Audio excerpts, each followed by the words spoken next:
Dubai news one में आप तमाम लोगों को वेलकम करते हैं। आज से दुबई के अंदर और यूएई के बड़ी स्टेट्स के अंदर मुकम्मल तौर पर एमरजेंसी को नाफिज कर दिया गया है और ईद के 3 दिन के हवाले से एक बड़े अलामियों को भी जारी किया गया है, एक बड़ी वार्निंग को भी जारी किया गया है। दुबई, शारजा, अबू धाबी समेत बड़ी जो रियासतें हैं उनको ईद के 3 दिन बंद किया जाएगा।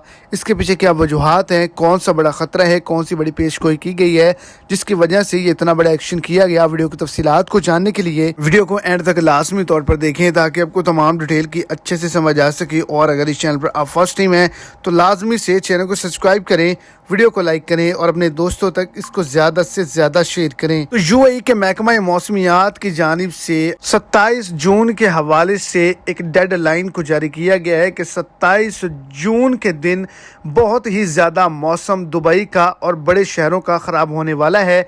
सैलाबी बारिशें आने का ख़तरा है, मौसम गैर मुस्तहकिम रह सकता है और ये 7 दिनों के लिए मौसम जो है वो ख़राब रहेगा। इसी वजह से ईद के 3 दिन भी वार्निंग जारी की गई है।